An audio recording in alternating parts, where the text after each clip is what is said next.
One Percenter Podcast with Sam Bakhtiar, bringing you the 1% knowledge to help you reach your full potential. Learn what it takes to rise above the 99% and become a 1%er.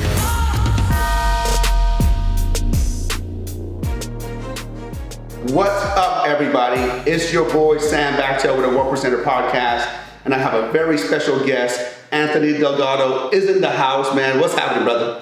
Good, man. Thank you for having me on the show. Man, thank you for coming all the way, man. You coming from New York? Well, all the way from Puerto Rico. Puerto Rico? Oh, you're in Puerto Rico right now, right? You're all the way from Puerto Rico to be on the podcast, man. I appreciate it. Absolutely, man. Thank you for having me. So tell me, what do you do in Puerto Rico? So we run an entrepreneurial community in Puerto Rico called Disrupt Puerto Rico. And the way it started, I guess just to backtrack a little bit, I've been a software developer, serial entrepreneur, and digital marketer for the last 10 years.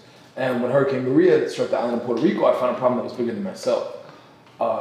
More than 50% of the island didn't have power for close to 6 months. It's one of the biggest blackouts in American history. And me and a buddy of mine, we sent some pallets of water over. And really all of New York and all the New Yorkers and from California to the East Coast, West Coast, we all came together and we donated supplies down there. And then we saw that the supplies weren't getting where they needed to go. So me and a good friend of mine, Hugo Sanchez, we partnered up with a nonprofit called Power for Puerto Rico, and we took it upon ourselves to go to Puerto Rico and give away 300 solar panel lights. And we went door to door, just knocking on people's doors and making the biggest impact that we could. And one of the things that we realized was I was giving people like 1 case of water. It's enough water for like maybe a week, a few days. I want people to have water for the rest of their lives. And we feel like the way to do that is through technology, innovation, and entrepreneurship. First question that I have when I went to Puerto Rico was like, is there Wi-Fi? Because if there's Wi-Fi, I know that I can make money. Like all I need to succeed is Wi-Fi. All you need is your Wi-Fi and a laptop, right? Uh-huh. So I have a question for you. Just pops in my mind, man. There was a lot of disasters that happened. Hurricane Katrina, and all that kind of stuff. Why Puerto Rico? Why was Puerto Rico so important? Are you Puerto Rican? Yes. Well, that explains it. Yeah, right? that explains it. That explains it because it's your homeland, and all that kind of stuff. So you wanted to go, help the people there and people and all that kind of stuff, which is very noble. I just wanted to know why Puerto Rico was so important. So you are a Puerto Rican that are living in New York. So now you're back in Puerto Rico. Yeah. So born and raised in New York, and I used to go as a kid. My grandfather took it upon himself to make sure that we visited the island, and then he passed away. And when he passed away, I was only 12 years old, 12 or 13, and I lost touch for almost 20 years. And I have like some cousins over there, but it's like distant family. And then I took it as like a call to action, and I looked at some of the great leaders of our time. I looked at people like Gandhi. I looked at people like Martin Luther King. And these people, they weren't elected. No one gave them permission to start the movements that they started. They just did it themselves. They just did it themselves. Their art, their passion, and things like that. What do you see the biggest problem is in Puerto Rico? Why is Puerto Rico, a redheaded stepchild right now? And it's always been. Why would you say that? Well, there's a lot of things that I guess contribute to it. A lot of people don't realize this, but Puerto Rico, if you look at it as a state compared to any other 50 states, highest percentage of college educated people. So everyone's going to college. I had no idea. The problem is college doesn't even work here. So it's really not working there. And we feel that entrepreneurship is the way to really transform the economy. My ancestors, my grandparents, they had to go from Puerto Rico to New York City to chase opportunity. That's not the case anymore. You don't have to leave where you're from. As long as you have Wi-Fi, as long as you have internet, you have the ability to compete on a global scale and be part of the global economy. Got it. So that's what you're doing now with Puerto Rico. You're showing the entrepreneurial side. And before I get to that really quick, you said college doesn't work. In here, sure as hell's not going to work in Puerto Rico. Why doesn't college work? So I'm curious to see your insight on it. So college teaches you that failure is bad, right? When you go and you do a report, right? Like this always used to happen to me. I would do a report and it would be like, do a report on George Washington. And then I would do a report on like why Clear Channel controls the media and why George Washington never would have liked this, right? And then I would get a C or an F on that report because I was thinking outside the box, I was doing something different, right? So college and traditional education, they do not reward you for thinking differently. But in the real world, in business, as you know, thinking differently is your competitive edge. Apple succeeded because they thought differently. When Apple came out with the iPhone, every other phone had buttons on it, but they said, no, we're going to think differently. Now, if they were getting a report card, they would have got an F on that report card. So college really conditions you to think like everyone else, and in business and in life, that's not an advantage. I would 100% agree with you. I'm so glad I asked that question because you definitely gave me a different perspective, but I 100% agree with you on that. If you want to be something special, then you have to be something special, not just be like another order taker, another person that just does whatever everybody else does. That's what 1% is. That's what my 1% brand is. 1% brand is look at what everybody else is doing and do the opposite. Warren Buffett said that. He said, if you want to be successful, look at what everybody else is doing and go the other way. Absolutely. And there's nothing, I'm very proud of you, what you're doing for Puerto Rico and what you're doing for people over there. And tell me about your Disrupt Puerto Rico event coming up. So we host a huge event in Puerto Rico. It's really like the South by Southwest or the 10X of the Caribbean. And we bring in some of the top entrepreneurs from all around the world. So you're going to be speaking. So you know what? Super humbled and honored that you're going to be there. Same, it's a privilege for me to be there. Thank you for having me. And we also have top entrepreneurs like Jason Capital. Last year we had Gerard Adams. John Malad is going to be down there this year. Casey Adams, Jeremy Haynes, and a bunch of incredible, like 50 plus speakers from all different walks of life. We have Punch. Punch just freaking agreed to come down and share his perspective on the entertainment industry. And it's really it's a movement to show the young people of Puerto Rico that they can be successful and that they don't have to think inside the box. There's a really big employee mindset in Puerto Rico, and there's a lot of the whole Spanish culture, I believe. Yeah, the whole it's traditional. Culture, it's traditional. Go get a 9 to 5, get your benefits, retire 65 and die. Right. That's how it's been brought up in more of the the third world countries, including my own country. Yeah. Including Middle East. Middle East, like if you're a doctor, like you made it. And I'm like I couldn't fathom wearing a suit all the time or jacket, going reporting, be in the hospital all day. I couldn't be able to do that. I like to be like this. I used to think that you putting on a suit, going to work, dressing sharp every day, that was success. And now I'm like, what? I dress whatever I want, however I want. I don't have to impress anybody. And to me, that's the biggest success. And, we see eye to eye on that. Absolutely. Yeah. It reminds me, there's a friend of mine, he's a multi-millionaire from cryptocurrency. And he's Indian. So he comes from that traditional Indian background. And when he got started, he was going to school to be a doctor. And then in the middle of it, he's like, this is not for me. And he left and he went to Wall Street. And then from Wall Street, he went to crypto. And he becomes a millionaire and he goes to his father and he's like, Father, I have exciting news to share with you. I'm now a millionaire. I've broken 7 figures. And he said, that's nice, son. It's still not too late to be a doctor. Because in their mind, in their culture, it's not even money and success. No, they want you to be a doctor or a lawyer. Yeah, it's the prestigious thing. It's the my mom always said the same thing. That's why I became a doctor. You know what I mean? I became a doctor for my mom. I gave my diploma to my mom and said, now go call all your friends and brag that your son's a doctor. Now can I go open up my gyms and go work out? Can I do that now?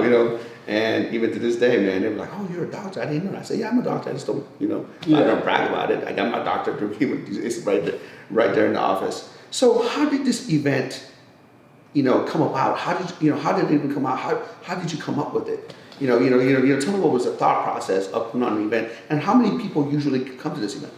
So, the event that we threw last year, we had over 600 people that attended. I think it's pretty good for our first. That is amazing. And it's a mixture between people from Puerto Rico and people from the United States and all around the world. So for each person that buys a ticket from the United States, we donate a ticket to someone in Puerto Rico so that they can come and attend the event and they're able to go. And the whole idea, the concept is really based on South by Southwest, which is a famous festival in Austin, Texas. And that festival, it mixes music with tech and business and entrepreneurship. And it's this big week-long festival. And that festival created the tech ecosystem in Austin, Texas. So now Austin, Texas is like maybe number 3 or 4 in the country of places if you're an entrepreneur and want to start a company. So we feel like this event can do the same thing for Puerto Rico. And we also want to shed light on all the tax benefits down in Puerto Rico. So a lot of people don't know, if you move your company down to Puerto Rico, you can enjoy 4% corporate tax and 0% capital gains as an individual. hey man, you actually give me some thoughts right now. And I've been to Puerto Rico. I stay at Dorado Beach at the Ritz. Yes. Over there, and what a beautiful property, man. I mean, it was just amazing. I believe there's like 2 Ritz-Carlton reserves in the world, and one of them is in Puerto Rico, and the other one is in Thailand. And I went to this property, man. I'm like, man, And then I inquired about buying something there, and I was like, I didn't know it was that expensive because it's so beautiful. But what it really got me, it was $1 a square foot for just HOAs. So even if you buy a house of $5 million and it's 5,000 square feet, you still have a $5,000 a month bill just for maintenance of everything. And I was like, wow, that's for not being there all year round, man, that might be a bad investment. Dorado Beach. I know what you're talking about. It's very expensive. Oh my God, yeah. So actually, when I'm coming to your event, I'm staying there. So we're going to commute back and forth. My wifey and my mother-in-law is going to come in, and we're going to be able to build there. So tell me, growing up, how did this entrepreneur bug got into you? Because you were growing up in a Hispanic culture, go get a job, get a 9 to 5, get some benefits. But you said, you've been a serial entrepreneur 10, 12 years ago. You started being a serial entrepreneur. How did that come about, and how did your family react to it? So I learned everything the hard way. That's Me too. for sure. Me too, brother. Me too. I paid a price for everything. I grew up, and I think I always had entrepreneurship like in my DNA. So like I had a lemonade stand, I sold cars, I sold candy, You hustled. I hustled. We did a car wash. I remember 1 year at school there was a car wash, and they did it for 1 day to raise some money. And after they raised the money for the 1 day, they're like, okay, we're done, no more car wash. And I was like, what do you mean no more car wash? We just made money. So every single day for the rest of the summer, I was out there with a sign and a football jersey doing my own car wash. And again, that was just instinct. No one told me to do that. I'm sure my mother probably wasn't even happy if she knew I was doing it. Hey, Anthony, I'm going to say this with all due respect, man. You messed up. You being with a sign with a car wash will not entice me to wash. You to get a girl paid like $5-10 an hour, in a bikini or something like car wash, I would have pulled in. You know what I mean? So just a little marketing lesson, man. You were a rookie though. You know better now. Yeah, absolutely. so tell me how it evolved. And then it evolved. I mean, it evolved in some ways that probably were not beneficial to me. So like, then I started selling weed when I was in high school, selling cigarettes. That's hustle 101. That's street hustle. That's street hustle. You started selling weed before it was legal. Yeah, before it was. Now it's the cool thing. It's CBD business. It's on the stock exchange. And, but I was definitely ahead of my time, right? And I actually wrote a dissertation. You had a little 50 Cent hustle going. Yeah, for sure. Like, get rich or die trying. And there's actually when I was about 18 or 19, I watched his movie, which was almost like an autobiography, and he said that the average drug dealer makes less than minimum wage when you calculate the time in jail and you calculate the fact that they're re-ing up in it, they're making less than $5 an hour. And when I realized that, it's like, it looks so glorious, but when you realize that most drug dealers, like some of them obviously at the top are making money, but most drug dealers are not making any money. I realized by the age of about 19 that, this really, really was not for me. I could sell other things. So I started selling stuff online. I was selling stuff on eBay and Amazon, and selling clothes, sneakers, CDs. I actually used to sell 50 Cent CDs before he had an album. The bootleg was off the street. Yep. But I started making, so here's a good lesson about... 50, don't, you're not listening to this, are you? Yeah, hopefully he doesn't sue. He's going to come back to royalties. We got Pancho talk to him. But here's a good lesson about the digital economy. So I was selling CDs in the high school. Right, so I'm making like $50 a week or whatever. And then I went on Amazon and eBay and I started selling them. In the first week I went online, I went from making $50 a week to $3,000 a day. And that was a huge breakthrough for me, because instead of selling CDs just to the kids in my city, I was selling CDs to people all around the world. I had people in France and Australia and London. How did that make you feel? I felt you started making, from $50 a week to $3,000 a day. Is that what you said? Yeah. A day. So that's a huge jump. So how would that make you feel? I mean, all of a sudden, holy shit, I didn't know I could make this kind of money. What was your thought process? I felt like I was playing life with the cheat codes on. I felt like I found a cheat code. You're playing a video game and it's so hard. It's like, I just got to do A, B, left, right, and then boom, and I unlocked it, right? And then, I had a jaded view towards education because I was like, well, my teachers aren't teaching me this. I just made more in a week or two than my teachers are making in a whole year. And then I started realizing that maybe my role models needed to shift. Maybe my role models needed to change. Cameron had a song at that same time, and he said, why am I going to go to college and be $100,000 in debt and get out and make $30,000 a year? How the fuck am I supposed to go to Miami 3 times a year and drive Ferraris and Lamborghinis doing that dumb shit? And I remember that song coming on that was like the intro to a song, and just playing that on repeat and that going through my mind. And again, is Cameron the best role model? No. Should I like wear pink minks? No, but you learn a lot about different things. You know what I mean? You learn a lot of different. It's the truth. I mean, I remember interviewing Randall Pitch right here. Yeah. And he said the same thing. He said when he pulled up, to his teachers, he was parking the car. He was like he was over school, and he pulled up his car and he figured out, oh my God, I drive better than all my, my car's better than all my teachers. Yeah. He's like, oh man, maybe I need to stop this and pursue my passion. You know what I mean? There's no right or wrong way. It's what's wrong, what works for that person. But I was talking to Dean Graziosi the other day. Yeah. And he mentioned that, and it's so true. College was made in the industrial days, where they wanted to just do a certain job a certain way and be a robot, right? We're not in the industrial age no more. We're in the information age. Yeah. So right now, all you have to be able to do is gather information. And guess where the information is? Online. Well, and that's the other big problem with the educational system. You're not learning from doers. You're learning theories from people who have most likely not ran their own businesses, have not really done the things that they're teaching you to do, as opposed to, like Dean Graziosi teaches, learning from experts, learning music from someone who's in the music industry, learning business from someone who's actually ran multiple successful businesses. There's a saying that said people who can do and people who can't teach.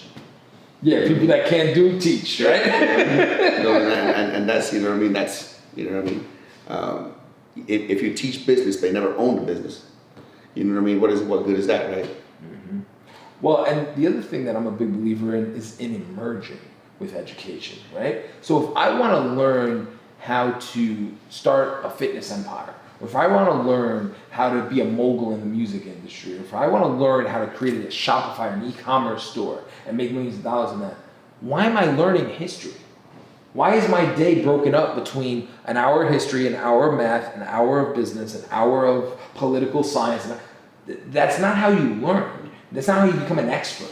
That's how you become a generalist. And as you know, generalists are not successful. It's the people that are hyper-focused, they have a niche, they're specialized, and they're the ones that can demand top dollar for their time in their business. 100%. I always use this analogy, if, let's just say if one of your relatives had, heart issues, are you going to go to a doctor who's a cardiologist and is a physical therapist and is a yoga instructor? Yeah, exactly. When I know a gym is not doing good, when I drive by a gym and these days go yoga, Pilates, boot camp, personal training, bodybuilding, weight loss, I'm like, I know they're going to go out of business. Yeah. They're not hyper focused. They're just trying to get anybody who's just giving them any kind of money. Nobody respects a generalist. People respect somebody who is good at one thing. I don't know if you know, man, I don't care, you're from New York and whatever, the best burgers are In-N-Out burgers. Do you agree? In-N-Out, yeah. Okay, but some people from West Coast, East Coast going, oh, well, $5. No, we got the best pizza. Oh yeah, New York got the best pizza. You guys have the burger. I give you. You guys fight that out between you and Chicago. I ain't even getting that fight. I'm just representing West Coast right now. You know what I mean? But In-N-Out Burger is by far the best burger. I literally have gone to Vegas. There's a place that have $100 burger. Wow. Right, and that's Kobe beef, and there's this and that. And guess what? At $3 double still crushes it.